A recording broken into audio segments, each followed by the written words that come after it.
Bonjour, aujourd'hui je vais vous parler du blog dans la section de la communication sur le site web ACPI, Association canadienne des professeurs d'immersion. Le but de ce site web est d'offrir soutien et d'enrichir la pédagogie immersive en offrant aux éducateurs des services de formation, de recherche et de réseautage. L'ACPI veut promouvoir un Canada bilingue. Sur la page du blog, il y a une barre en haut qui consiste en 5 sections. L'accueil, les catégories, les mots-clés, les blogueurs et l'équipe de blogueurs. Il y a aussi un moteur de recherche. La section des catégories inclut général, ressources, littérature et technologie. Alors, vous pouvez raffiner vos résultats selon ces catégories. Comme je m'intéresse à la technologie, j'ai décidé de voir ce qui était dans cette catégorie. Il y avait seulement un blog qui s'appelait « Le mariage entre l'immersion et la technologie », une route parfois chaotique, mais un effort qui vaut la peine. L'article a été écrit par Shauna Nero le 5 novembre 2015. Elle relève que les enfants d'aujourd'hui sont beaucoup plus engagés dans l'utilisation de la technologie, surtout ailleurs qu'à l'école. Pour que l'éducation les prépare à leur monde, l'utilisation de la technologie doit devenir la norme dans les écoles et les classes. La première partie de l'article parle des avantages de la technologie pour les élèves et il donne les différents types de technologies que nous pouvons incorporer dans la classe. Quelques avantages qui étaient mentionnés dans l'article étaient que la technologie nous aide à toucher un vrai monde francophone. Elle ouvre ses portes virtuelles et permet aux élèves de réduire la différence entre eux et le monde francophone, et que la technologie nous aide à accéder aux ressources culturelles de la francophonie. Il y avait plusieurs exemples de technologies dans l'article comme l'utilisation de Google Earth pour visiter les villes ou pays francophones virtuellement, Google Hangouts ou Skype pour communiquer avec une autre classe, YouTube pour regarder les clips musicaux, Socrative ou Poll Everywhere pour faire des sondages anonymes pour évaluer la compréhension des élèves, Kahoot pour réviser un concept ou sujet et Animoto pour créer des vidéos courtes en ligne.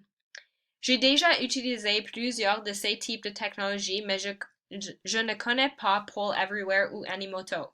Alors, c'est quelque chose que je vais rechercher peut-être pour l'incorporer dans ma classe. J'aime bien comment Shauna Nero utilise la technologie dans sa classe.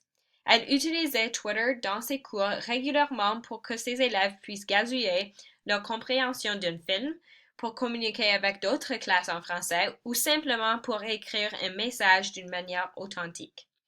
Elle a dit qu'après la tragédie Je suis Charlie a eu lieu, ses élèves ont utilisé leur compte de Twitter pour faire partie de la communauté francophone en publiant des messages de solidarité avec le hashtag Je suis Charlie. J'ai beaucoup aimé cette idée parce que les élèves partagent leurs idées sur le monde et ils communiquent d'une façon authentique. De plus, le concept est bien lié avec l'approche actionnelle. L'article discute aussi les défis pour les profs. Le premier défi est que notre temps dans la classe est précieux. Alors nous devons choisir la meilleure stratégie pour intégrer de la technologie. Il suggère de commencer à ajouter de la technologie petit à petit et de parler et communiquer avec les autres professeurs qui ont déjà intégré la technologie dans les classes. Je pense que ceci est un bon conseil parce qu'il est mieux d'incorporer quelques technologies différentes d'une manière efficace au lieu d'utiliser beaucoup d'une manière inefficace. Un autre défi est l'accès à la technologie. Si les ressources sont difficiles à obtenir, il est toujours possible d'utiliser un projecteur pour montrer des sites francophones afin d'introduire de l'authenticité. Quand j'étais une élève dans le programme d'immersion, de la maternelle à la 3e année, on n'a pas eu de la même technologie. On a appris de la francophonie par des livres et parfois des vidéos.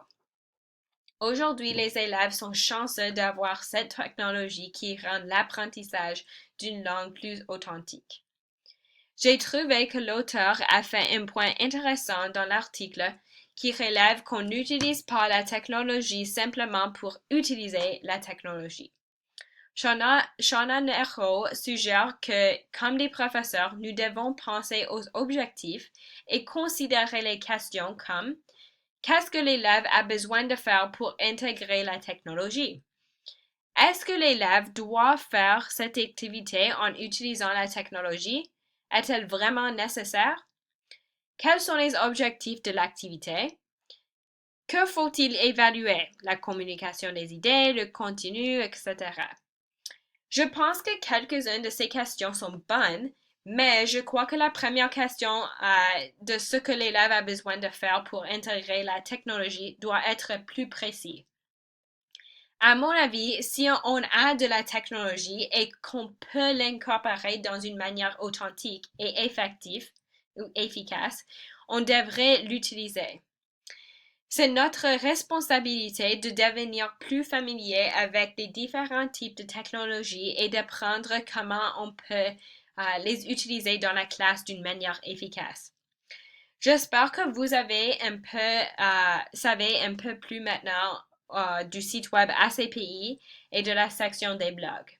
Merci pour votre temps et à la prochaine.